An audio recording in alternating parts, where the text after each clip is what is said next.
Uma produção Domínio Público Audiolivros de Arthur Conan Doyle, Sherlock Holmes, em Um Caso de Identidade. Narração Jaime Maciel. Meu caro amigo, disse Sherlock Holmes, quando estávamos sentados diante da lareira em seus aposentos na Baker Street. A vida é infinitamente mais estranha do que qualquer fantasia concebida pelo homem. Não ousaríamos imaginar coisas que são meros lugares comuns da existência.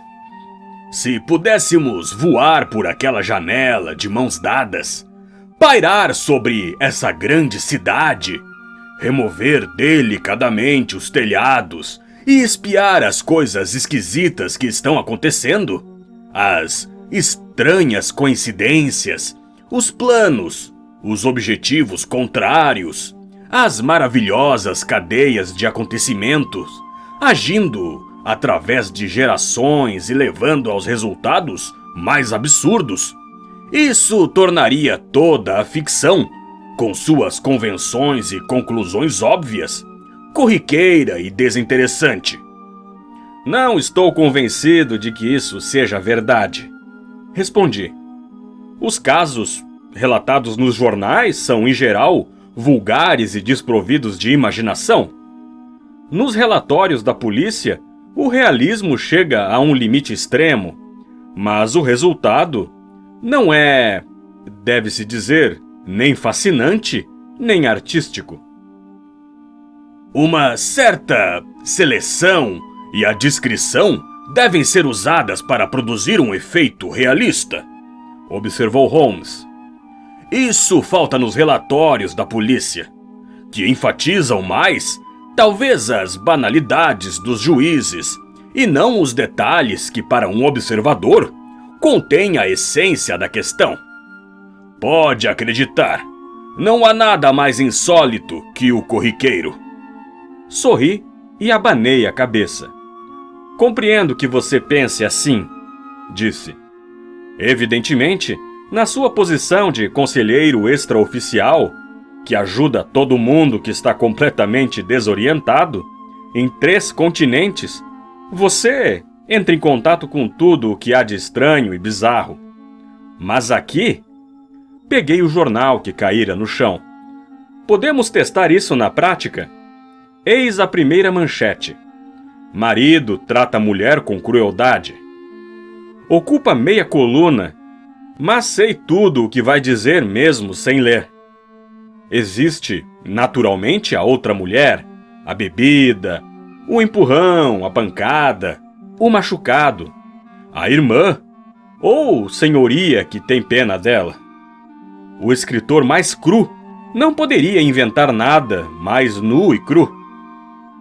Na verdade, seu exemplo é infeliz para seu argumento, disse Holmes, tirando o jornal das minhas mãos e dando uma olhada no artigo.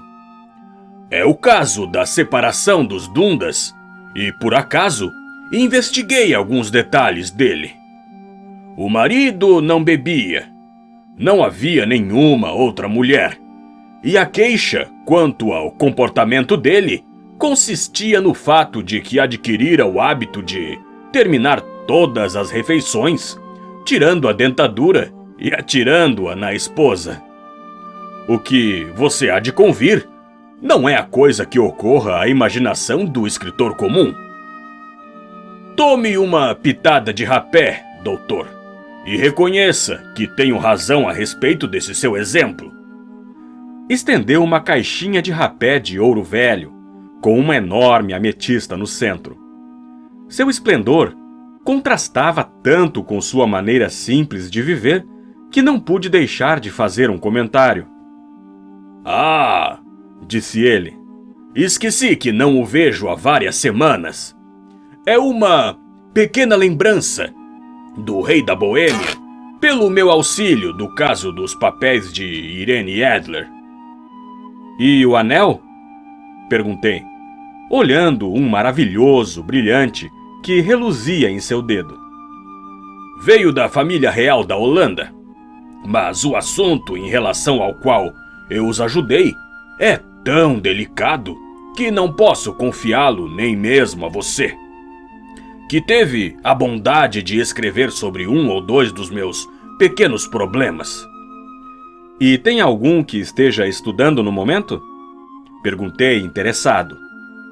Uns 10 ou 12, mas nenhum muito interessante. São importantes, você compreende, sem serem interessantes. Descobri que, em geral, é em assuntos não muito importantes que há campo para a observação e para a rápida análise de causa e efeito, que dá tanto encanto a uma investigação. Os crimes maiores tendem a ser mais simples, pois quanto maior o crime, mais óbvio costuma ser o motivo.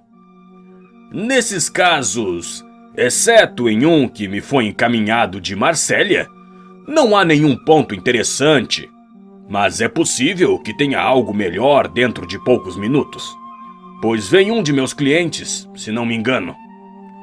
Erguera-se e estava olhando por entre as cortinas a rua sombria de Londres. Ao me aproximar, vi que na calçada oposta estava uma mulher corpulenta, com um abrigo de peles no pescoço e uma enorme pluma vermelha em um chapéu de abas largas.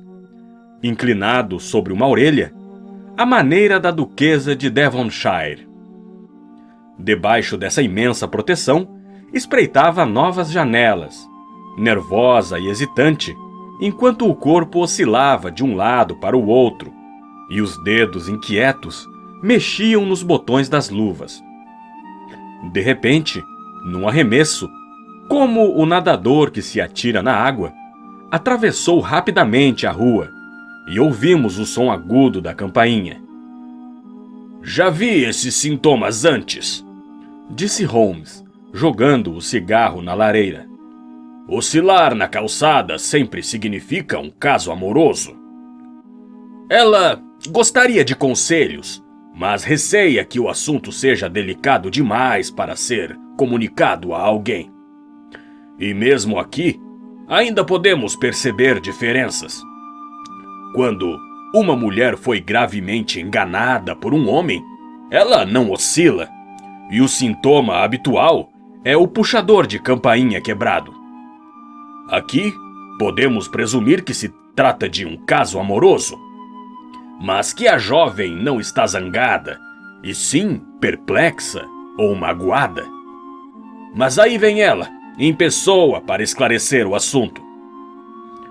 Enquanto ele falava, ouviu-se uma pancada na porta, e o rapazinho de libré entrou para anunciar a senhorita Mary Sutherland, enquanto a própria surgia atrás da pequena figura dele, como um navio mercante atrás de um pequeno rebocador. Sherlock Holmes a recebeu com a sua conhecida cortesia. Fechando a porta, fê-la sentar-se numa poltrona examinando-a minuciosamente. Embora parecendo distraído, como era seu costume. A senhorita não acha, disse finalmente, que com sua miopia é um pouco cansativo bater tanto a máquina? No início era mesmo, ela respondeu. Mas agora sei onde estão as letras sem precisar olhar. Então, percebendo de repente o verdadeiro significado das palavras dele, teve um sobressalto e olhou-o com medo e espanto estampados em seu rosto largo e bem-humorado. O senhor ouviu falar de mim, Sr. Holmes? Exclamou. Do contrário, como poderia saber isso? Não importa, disse Holmes, rindo. É parte de meu negócio saber coisas. Talvez eu esteja treinando para ver coisas que os outros não percebem. Se não fosse assim, por que a senhora me consultaria? Vim procurá-lo por indicação da senhora Etheredge, cujo marido o senhor encontrou tão facilmente quanto a polícia, e todo mundo o considerava morto. Oh, Sr. Holmes, Como gostaria que o senhor fizesse o mesmo por mim. Não sou rica, mas ainda tenho 100 libras por ano além do que ganho com a datilografia. E as daria de muito bom grado para saber o que foi feito do Sr. Rosmel Angel. Por que veio me consultar com tanta pressa? Perguntou Sherlock Holmes, juntando as pontas dos dedos e olhando para o teto. Novamente, um olhar de surpresa surgiu no rosto da senhorita Mary Sutherland. Saí às pressas de casa, disse, porque fiquei zangada de ver como o Sr. Windibank, isso é, meu pai, estava encarando tudo com tranquilidade. Ele não quis ir à polícia e não quis vir procurar o senhor. E, finalmente, como ele não ia fazer nada e continuava dizendo que não havia nada de errado, fiquei furiosa. Peguei minhas coisas às pressas e vim ver o senhor. Seu pai? Disse Holmes. Seu padrasto, certamente, já que o nome é diferente. Sim, meu padrasto. Eu o chamo de pai, embora soe engraçado, porque ele é apenas 5 anos e 2 meses mais velho do que eu. E sua mãe ainda vive? Ah, sim. Mamãe está viva e muito bem. Não fiquei nada contente, Sr. Holmes, quando ela se casou novamente, logo depois da morte de meu pai, e com um homem quase 15 anos mais moço do que ela. Meu pai era bombeiro na estrada Tottenham Court e deixou um bom negócio de herança, que mamãe continuou com o Sr. Hardy, o assistente. Mas quando o Sr. Windibank apareceu, fez com que ela vendesse o negócio, pois ele era muito superior como vendedor de vinhos. Conseguiram 4.700 libras por tudo, que não foi nem a metade do que meu pai conseguiria se estivesse vivo. Eu esperava que Sherlock Holmes ficasse impaciente com essa narrativa inconsequente, mas, ao contrário, ele ouvia com a maior atenção. Sua pequena renda? Perguntou. Vem da venda do negócio? Oh, não, senhor. Isso é separado. Foi deixado para mim por meu tio Ned, de Auckland. São títulos da Nova Zelândia que rendem 4,5%. 2.500 libras, mas só posso mexer nos juros. A senhorita me interessa muito, disse Holmes. E como recebe considerável quantia de 100 por ano, e mais o que ganha com seu trabalho, sem dúvida a senhorita viaja um pouco e se diverte bastante. Creio que uma moça solteira pode viver muito bem com uma renda de cerca de 60 libras por ano. Poderia viver com muito menos, Sr. Holmes, mas compreenda que, enquanto eu viver em casa, não quero ser um fardo para eles. Por isso usam meu dinheiro para as despesas. Claro que isso é só enquanto eu ficar com eles. O Sr. Windibank recebe os juros todos os trimestres e dá o dinheiro para minha mãe. E eu vivo muito bem com o que ganho com minha máquina de escrever. Cobro 2 pence por página e quase sempre bato de 15 a 20 páginas por dia. Deixou bem clara a sua situação, disse Holmes. Este é meu amigo, Dr. Watson. Pode falar na frente dele com toda franqueza. Agora, tenha a bondade de nos contar sobre sua ligação com o Sr. Rosmel Angel. O rosto da senhorita Sutherland ficou corado e ela brincou nervosamente com a franja do casaco. Eu o conheci no baile dos gassistas, disse. Eles costumavam mandar entradas para papai quando era vivo, e depois se lembraram de nós e mandaram para a mamãe. O Sr. Windibank não queria que nós fôssemos. Nunca queria que fôssemos a lugar nenhum. Ficava furioso até quando eu queria ir a um piquenique da escola num domingo. Mas dessa vez, eu resolvi ir. Ia mesmo, pois que direito ele tinha de me proibir? Ele disse que essas pessoas não eram dignas de nós, mas todos os amigos de meu pai iam estar lá. E disse que eu não tinha nenhuma roupa decente para usar, e eu tinha meu vestido de veludo roxo, que ainda nem tirara da gaveta, muito menos usara. Finalmente, quando viu que não podia fazer nada, foi para a França numa viagem de negócios, e nós fomos, mamãe e eu, com o Sr. Hardy, que tinha sido o assistente de papai.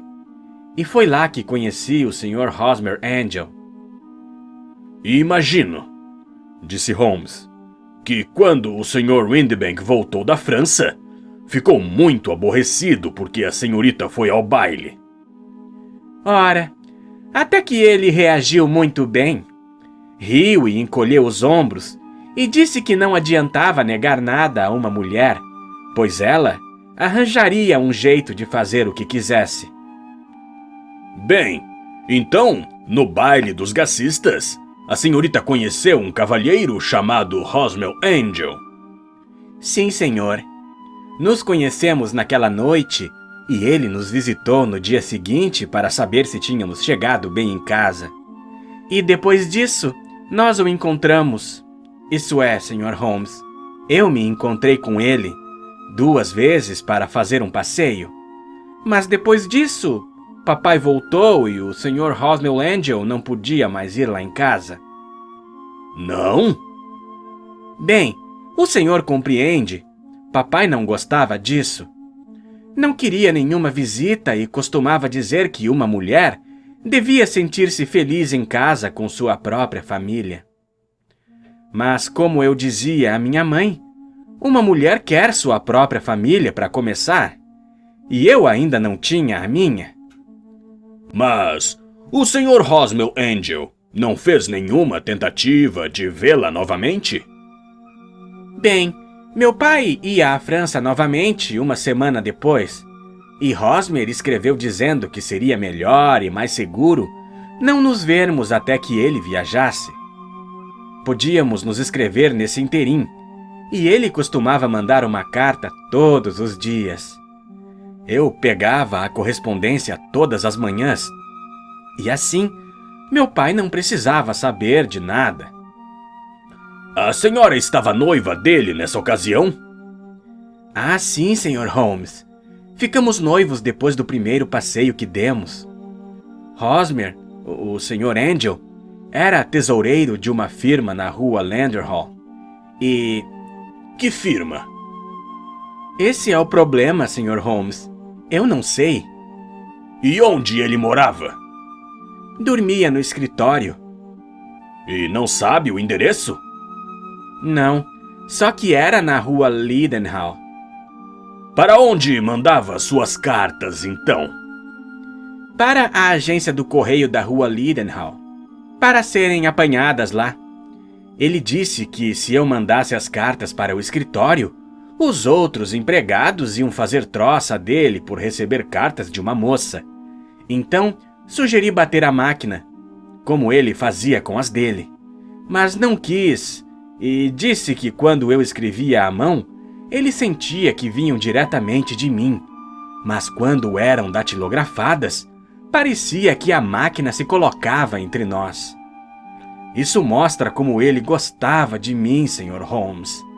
E como pensava em todas essas coisinhas. Muito sugestivo, disse Holmes. É um antigo axioma meu que as pequenas coisas são infinitamente mais importantes. Pode lembrar-se de outras pequenas coisas sobre o Sr. Hosmer Angel? Era muito tímido, Sr. Holmes. Preferia andar comigo ao entardecer, quando escurecia e não durante o dia, porque dizia que detestava chamar a atenção. Era muito retraído e um verdadeiro cavalheiro. Até sua voz era delicada. Contou que tinha tido uma infecção grave das amígdalas quando era criança, e isso o deixara com a garganta enfraquecida e uma maneira de falar meio hesitante, em voz muito baixa. Andava sempre muito bem vestido, muito limpo, e tinha olhos fracos como eu. Por isso usava óculos escuros para proteger do sol. Bem, e o que aconteceu quando o Sr. Windbank, seu padrasto, voltou da França? O Sr. Rosmel Angel foi lá em casa de novo e propôs que nos casássemos antes de papai voltar. Ele estava muito sério e me fez jurar sobre a Bíblia que, independentemente do que acontecesse, eu sempre seria fiel a ele.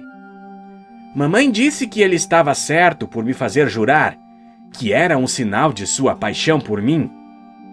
Mamãe estava do lado dele desde o início, e até parecia gostar dele mais do que eu. Então, quando eles passaram a falar em casamento dentro de uma semana, comecei a perguntar sobre papai, mas ambos disseram que eu não devia me preocupar. Bastava contar a ele depois do casamento, e mamãe disse que ela acertaria tudo com ele. Gostei disso, Sr. Holmes. Era engraçado pedir o seu consentimento, já que ele era só alguns anos mais velho do que eu, mas não queria fazer nada escondido. De modo que escrevi a papai em Bordeaux, onde a companhia tinha escritórios, mas a carta me foi devolvida na manhã do casamento. Não o encontrou, então? Não, porque ele partira de volta para a Inglaterra pouco antes de ela chegar. Ah, isso foi azar. O casamento estava marcado, então, para sexta-feira? Ia ser na igreja? Sim, senhor, mas muito simples. Seria na igreja St. Saviour, perto de King's Cross, e depois iríamos almoçar no Hotel St. Pancras. Hosmer veio nos buscar num cabriolé, mas como éramos duas e não cabiam três, ele nos fez entrar e tomou uma caleche de 4 rodas, que era o único carro de aluguel na rua àquela hora. Chegamos primeiro à igreja e quando o caleche chegou, ficamos esperando que ele saísse, mas ninguém saltou.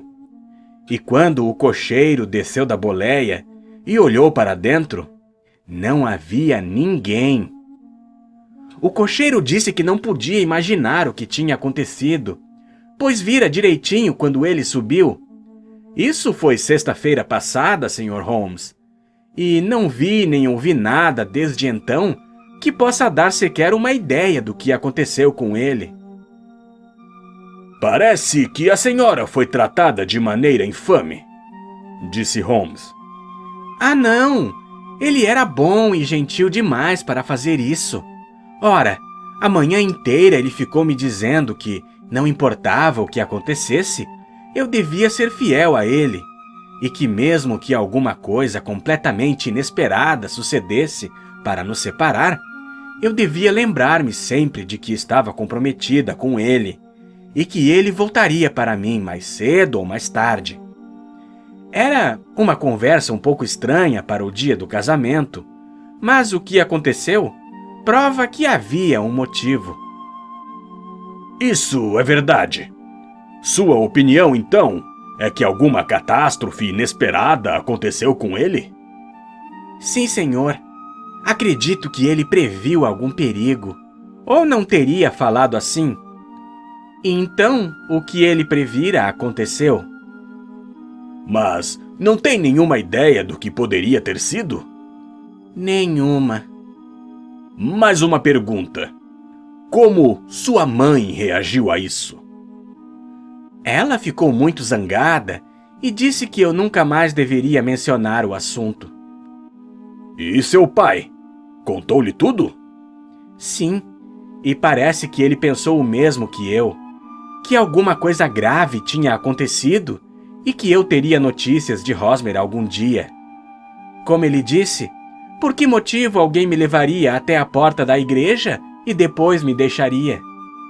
Se ele tivesse me pedido dinheiro emprestado, ou se tivesse se casado comigo e transferido meu dinheiro para ele, aí haveria uma razão. Mas Hosmer era muito independente quanto a dinheiro, e nunca olharia para um tostão meu. Mas então, o que poderia ter acontecido? E por que ele não escreveu? Oh, fico quase louca pensando nisso. E não consigo fechar os olhos à noite. Tirou um lencinho da bolsa e começou a soluçar. Vou examinar o caso para a senhorita, disse Holmes, erguendo-se. E não tenho dúvida de que chegaremos a algum resultado definitivo. Por enquanto, deixe que eu carregue esse fardo e não pense mais no assunto. Acima de tudo, procure apagar o Sr. Hosmer Angel da sua mente, como ele se apagou da sua vida. Então acha que nunca mais o verei? Receio que não. Mas o que aconteceu com ele? Esse problema fica em minhas mãos. Gostaria de uma descrição exata dele, e também cartas dele que a senhora possa me emprestar. Pus um anúncio no Chronicle sábado passado, ela disse. Aqui está o recorte do jornal, e aqui estão 4 cartas dele. Obrigado. E seu endereço? Lion Place, 31, Camberwell. O endereço do Sr. Angel a senhora nunca soube, não é mesmo? Qual é o endereço do escritório de seu pai? Ele viaja para a firma Westhouse e Merebank, os grandes importadores de vinho, na Fenchurch Street. Obrigado. Seu relato foi muito claro. Deixe os papéis aqui e lembre-se do conselho que eu lhe dei. Esqueça o incidente e não deixe que afete sua vida. O senhor é muito bondoso, Sr. Holmes. Mas não posso fazer isso. Serei fiel a Hosmer. Estarei pronta quando ele voltar.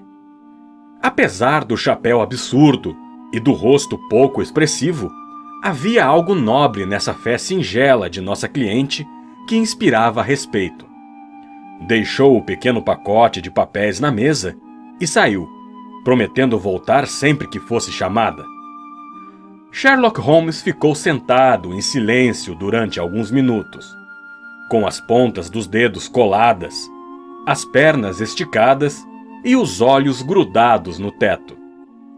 Depois, tirou do descanso o velho cachimbo de barro que era seu conselheiro e, após acendê-lo, recostou-se na poltrona, envolto em nuvens espessas de fumaça, com um ar langoroso. Um estudo interessante. Aquela moça, observou. Achei-a muito mais interessante que o seu probleminha, que, aliás, é bastante comum. Se consultar meus arquivos, encontrará casos semelhantes, como em Andover, em 1877, e um caso parecido em Haia, no ano passado. A ideia é muito velha, mas havia 1 ou 2 detalhes que eram novidade para mim. Mas a própria moça era muito instrutiva. Parece que você viu nela muita coisa que é completamente invisível para mim, comentei. Invisível não. Você não observou bem, Watson. Não sabia onde procurar, e assim perdeu tudo o que era importante.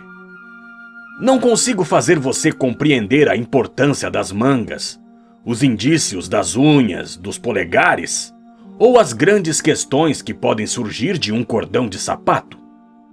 Agora, o que você deduziu da aparência daquela moça? Descreva. Bem, usava um chapéu de palha de abas largas, de cor cinzenta, com uma pluma vermelho tijolo. O casaco era preto, bordado com miçangas pretas, com uma franja de pequenos ornamentos pretos. O vestido era marrom, mais escuro do que café, com um babadinho de pelúcia roxa no pescoço e nas mangas. As luvas eram cinzentas e havia um buraco no indicador direito. Não vi suas botas. Usava brincos de ouro pequenos, redondos, pendurados e tinha uma aparência geral de estar bem de vida, de uma maneira vulgar, confortável, meio relaxada. Sherlock Holmes bateu palmas e deu uma risadinha. Realmente, Watson, você está fazendo grandes progressos. Saiu-se muito bem mesmo. É verdade que não viu nada importante, mas aprendeu o método e tem um bom olho para as cores. Nunca confie na expressão geral, amigo. Concentre-se nos detalhes. Em um homem, talvez seja melhor observar primeiro os joelhos das calças. Na mulher, olhe sempre para as mangas. Como você observou, essa moça tinha pelúcia nas mangas, e a pelúcia é um material excelente para mostrar vestígios. A linha dupla, pouco acima do punho, onde a datilógrafa encosta na mesa, estava maravilhosamente definida.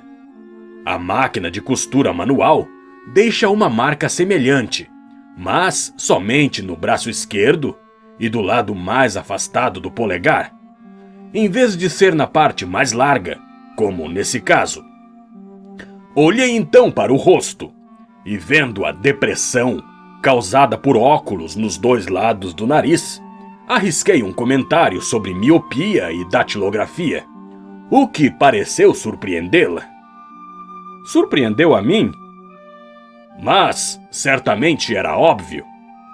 Fiquei então muito surpreso e interessado quando olhei para baixo e vi que, embora as botas que usava não fossem totalmente diferentes, não eram realmente um par, pois uma tinha a biqueira enfeitada e a outra era completamente lisa.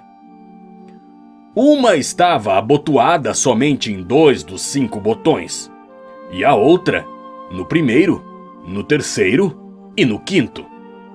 Ora, quando você vê uma moça vestida com esmero e tudo mais, que saiu de casa com botas diferentes e meio desabotoadas, não é nenhuma grande dedução dizer que saiu às pressas.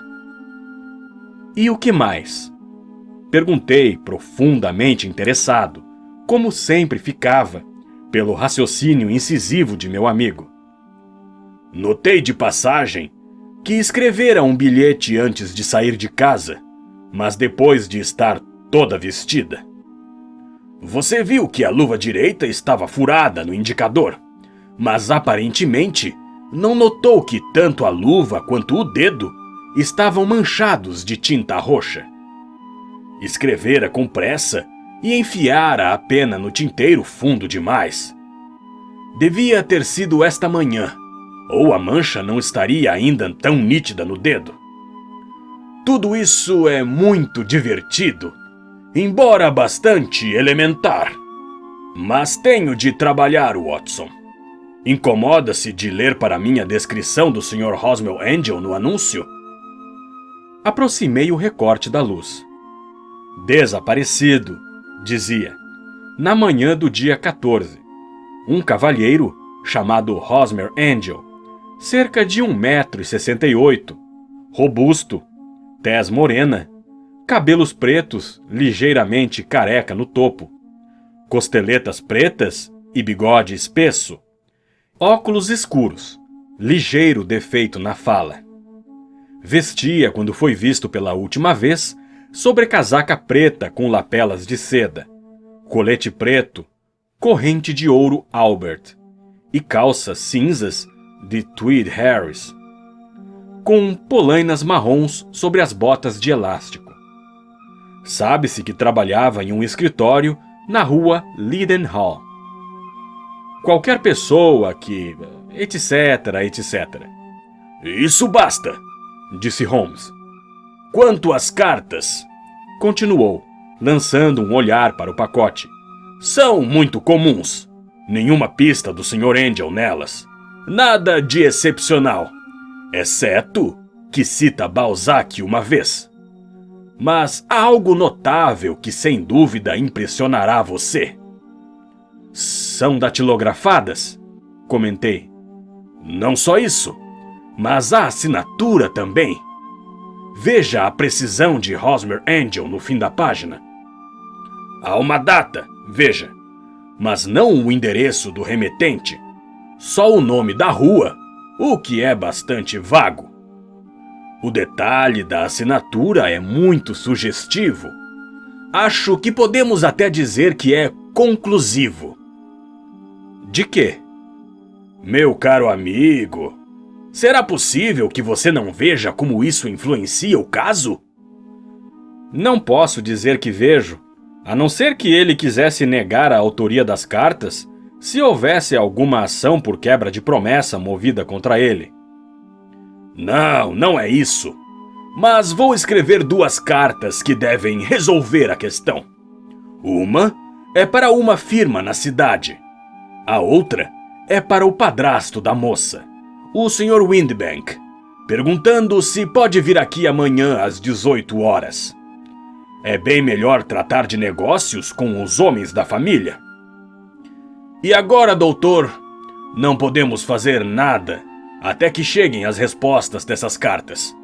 Portanto, vamos arquivar nosso probleminha por enquanto.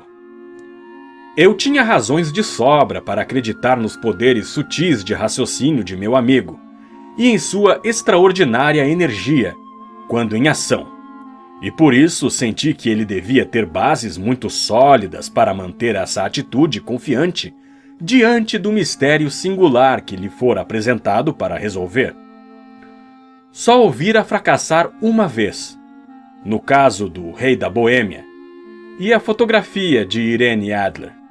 Mas quando lembrava o estranho caso do Sinal dos 4 e as extraordinárias circunstâncias ligadas ao estudo em vermelho, sentia que só uma trama extremamente complicada escaparia a seus poderes de análise.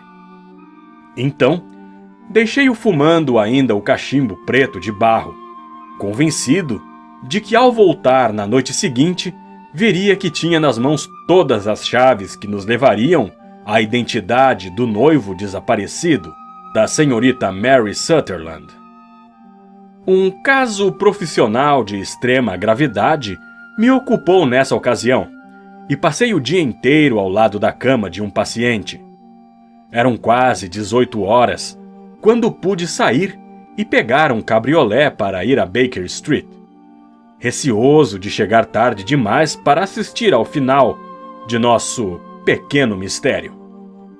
Mas encontrei Sherlock Holmes sozinho, meio adormecido, enroscado no fundo de sua poltrona. Uma coleção formidável de vidros e tubos de ensaio e o odor acre de ácido clorídrico demonstravam que passara o dia fazendo aquelas experiências químicas de que tanto gostava. Então, já encontrou a solução? Perguntei ao entrar. Sim, era o bisulfato de baritina. Não, do mistério, exclamei. Oh, isso! Estava pensando no sal em que estava trabalhando.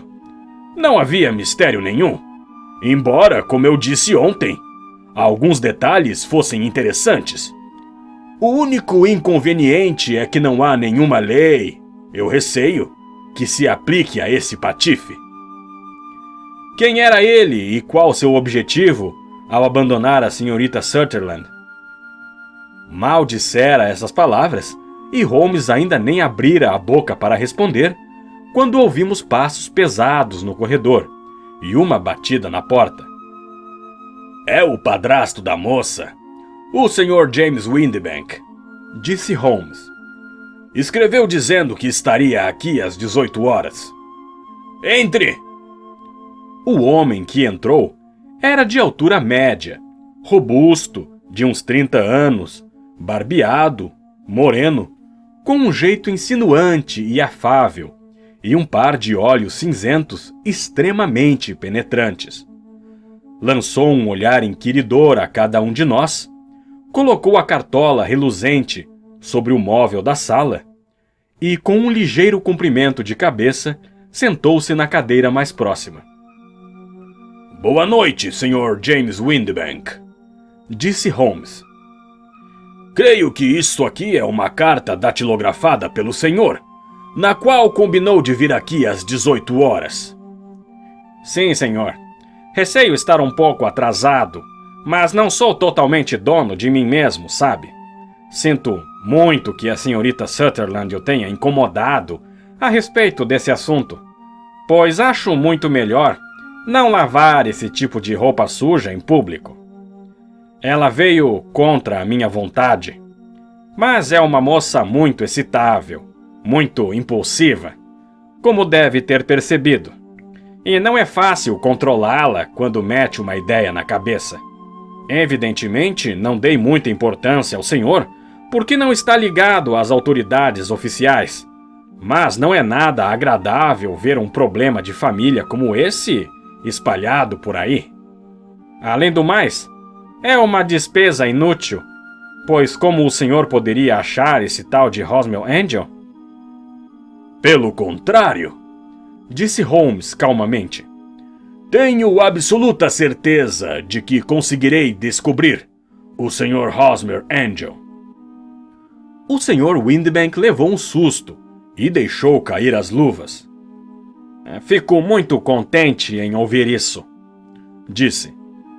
É curioso, observou Holmes, que uma máquina de escrever tenha realmente características tão individuais quanto a caligrafia de uma pessoa. A não ser que sejam novas em folha, não há duas máquinas que escrevam exatamente da mesma maneira. Algumas letras ficam mais gastas que outras, e algumas gastam mais de um lado que de outro. Repare que nesse seu bilhete, Sr. Windbank, há sempre um E, um pouco borrado, e um ligeiro defeito na curva superior do R. Há mais 14 características, mas estas duas são as mais óbvias. Usamos essa máquina para toda a correspondência do escritório, e naturalmente está um pouco gasta, respondeu o nosso visitante, olhando atentamente para Holmes com seus olhinhos muito vivos. E agora, eu vou mostrar-lhe um estudo realmente muito interessante, Sr. Windbank, continuou Holmes.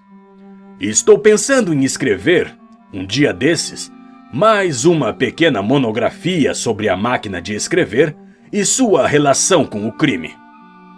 É um assunto ao qual tenho dedicado bastante atenção. Tenho aqui 4 cartas que supostamente vieram do homem desaparecido. São todas batidas à máquina.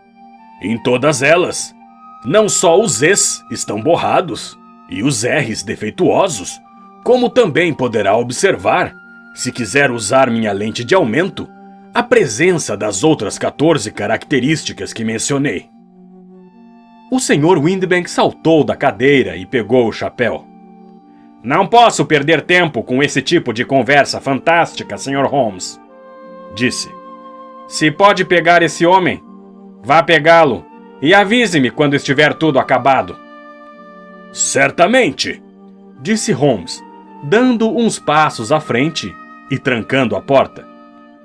Comunico então que já o peguei. O quê? Onde? Gritou o Sr. Windbank, com o rosto subitamente lívido e olhando em volta como um rato preso numa ratoeira. Ah, assim não, disse Holmes suavemente. Não há maneira de sair dessa, Sr. Windbank. É transparente demais.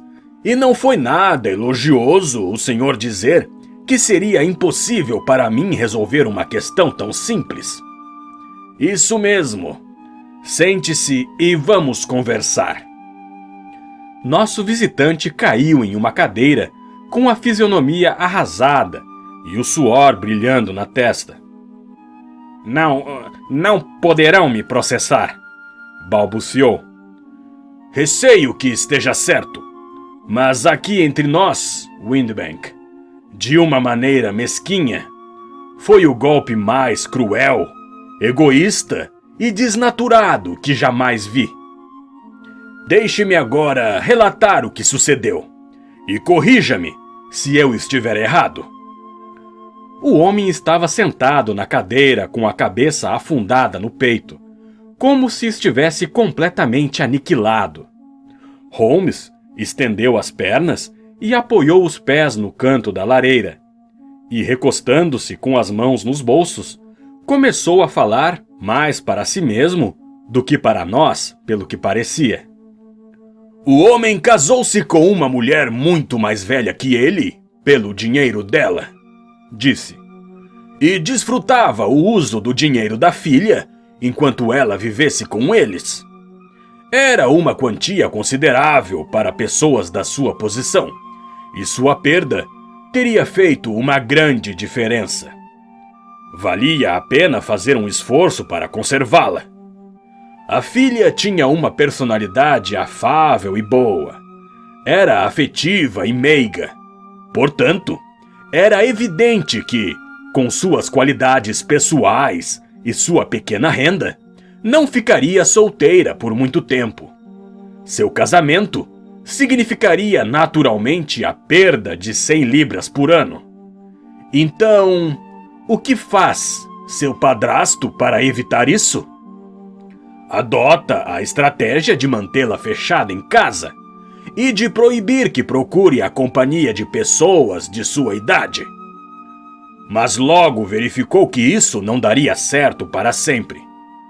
Ela ficou irrequieta, insistiu nos seus direitos e finalmente anunciou sua decisão firme de ir a certo baile. O que faz seu esperto padrasto, então? Concebe uma ideia que dá mais crédito à sua imaginação que a seu coração. Com a cumplicidade e ajuda de sua mulher, disfarçou-se, cobriu esses olhos penetrantes com óculos escuros, mascarou o rosto com costeletas e bigode espessos, reduziu a voz vibrante a um murmúrio insinuante e, muito seguro, devido à miopia da moça, apareceu como o Sr. Hosmer Angel, afastando os possíveis namorados pela técnica de se tornar um deles. Foi só uma brincadeira de início, gemeu nosso visitante. Nunca pensamos que ela se envolvesse dessa maneira. Talvez não. Seja como for, a moça se envolveu profundamente. Convencida de que seu padrasto estava na França, nunca suspeitou de traição. Ficou lisonjeada com a atenção do cavalheiro, e o efeito foi intensificado pela manifestação de admiração por parte de sua mãe.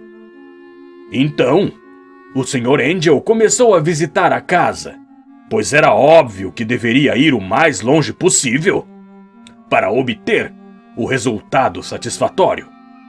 Houve vários encontros e um noivado que, finalmente, iria evitar que a afeição da moça fosse dedicada a outro.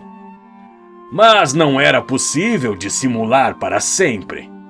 Essas viagens simuladas à França eram realmente muito incômodas.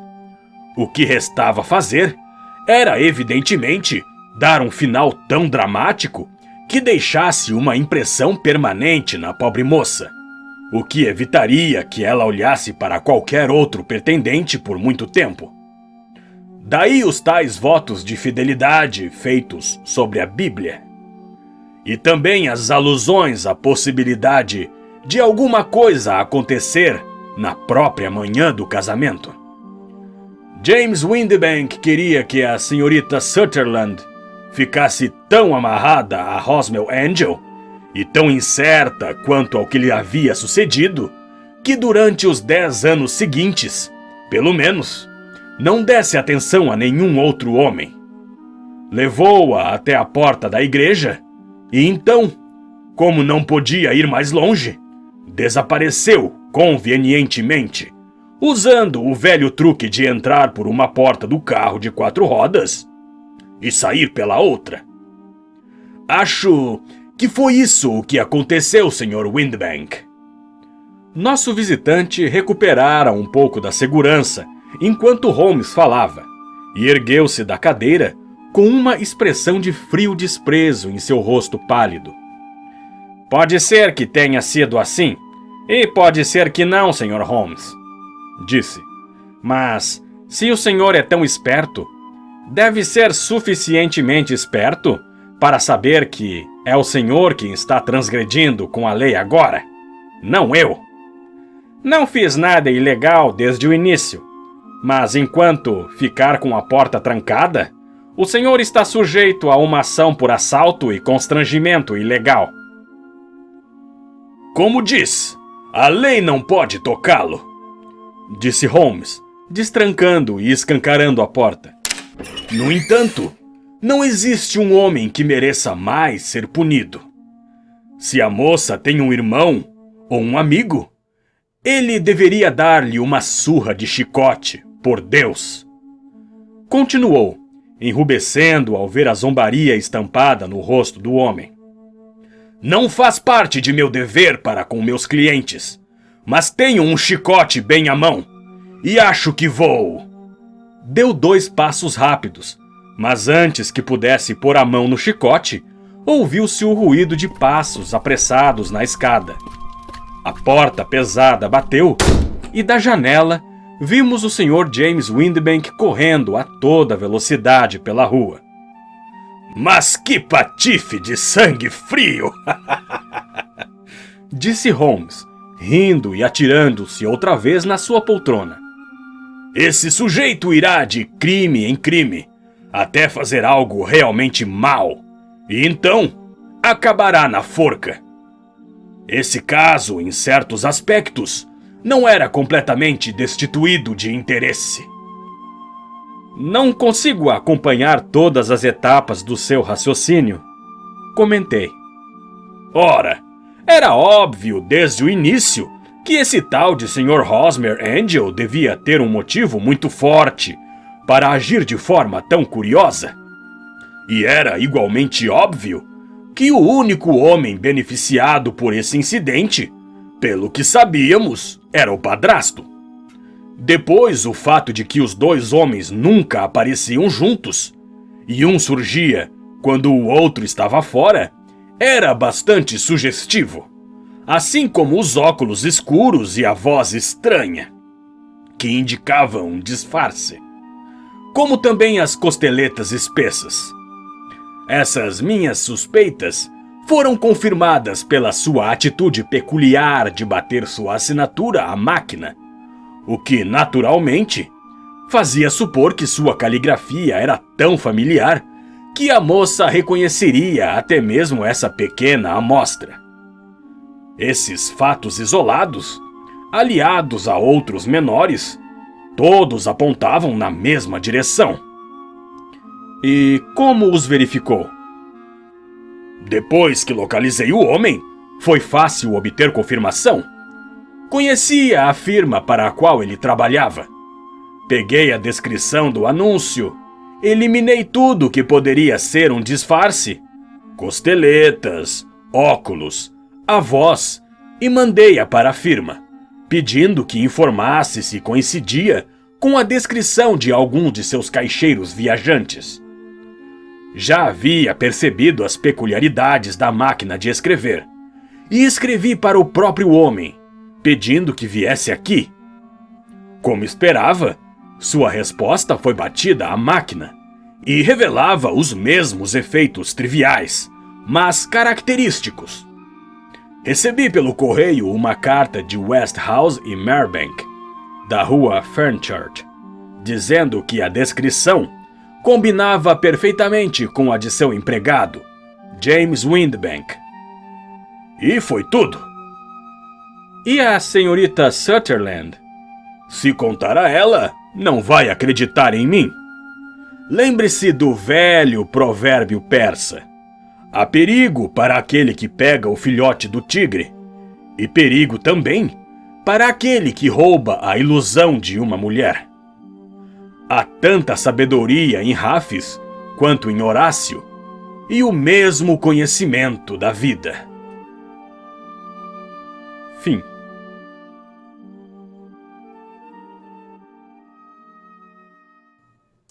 Olá, meus amigos. É sempre um grande prazer narrar as histórias de Sherlock Holmes e seu amigo Dr. Watson.